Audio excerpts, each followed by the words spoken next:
Hello everyone, today I'm continuing about education. When I was 27 years old, I left a very demanding job in management consulting for a job that was even more demanding teaching. I went to teach 7th grade math in the New York City public school. And like any teacher, I made quizzes and tests. I gave her homework assignments. When the work came back, I calculated grade. What struck me was that IQ was not the only difference between my best and my worst student. Some of my strong performers did not have a stratospheric IQ score. Some of my smartest kids was doing so well, and that got me thinking the kinds of things you need to learn the 7th grade math. Sure, they had racial decimal, the area of the parallelogram, but these concepts are not impossible, and I was firmly convinced that every one of my students could learn the material if they were hard and long enough. After 7 more years of teaching, I came to the conclusion that what we need in education is a much better understanding of students and learning from a motivated perspective, from a psychological perspective. In education, the one thing we know how to measure the best is IQ, but what if doing well in school and in lab depends on much more than the ability to learn too quickly and easily. So I left the classroom and went to graduate school to become a psychologist. I started studying kids and adults in a kind of super training setting, and in every study my question was, who is successful here and why? My research team and I went to West Point Military Academy. We tried to predict which cadets would stay in military training and we would drop out. We went to the National Spelling Bee and tried to predict which children would advance prizes in competition. We studied working teacher working in really tough neighborhoods, asking which teacher are still going to be here in teaching by the end of the school year, and if so, who will be the most effective at improving learning outcomes for students. We partner with private companies, asking which of the salesperson is going to keep the job and who is going to earn the most money.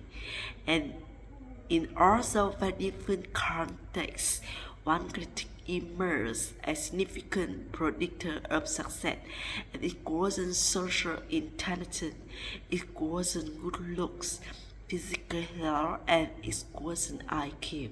It was grit.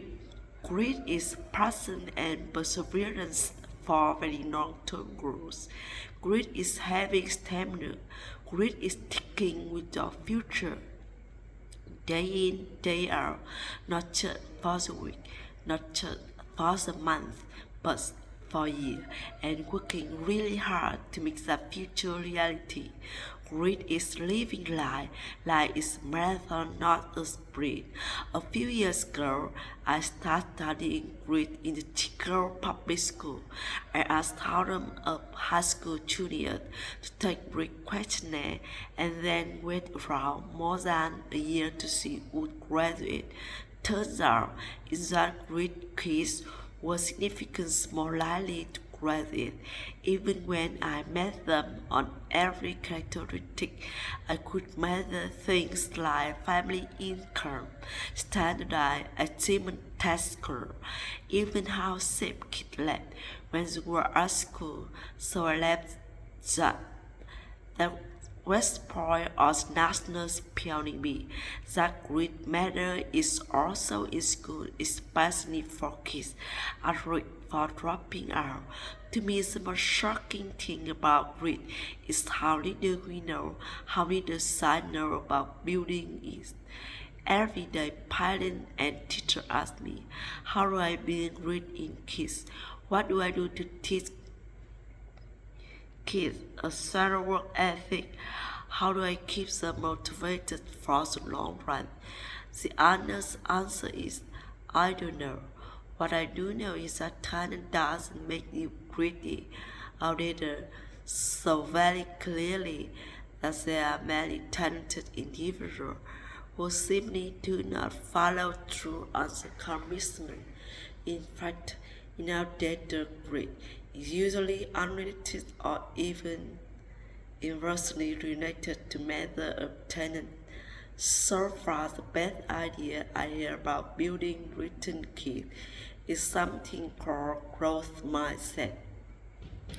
This is an idea developed at Stanford University by Carol Dweck, and it is the belief that the ability to learn is not fixed, that it can train with your efforts. Dr. Dweck has shown that when kids read and learn about the brain and how it trains and grows its response to change, they are much more likely to persevere when they fail because they don't need that failure is permanent condition. So growth mindset is great idea for building written kids, but we need more. Thanks for listening.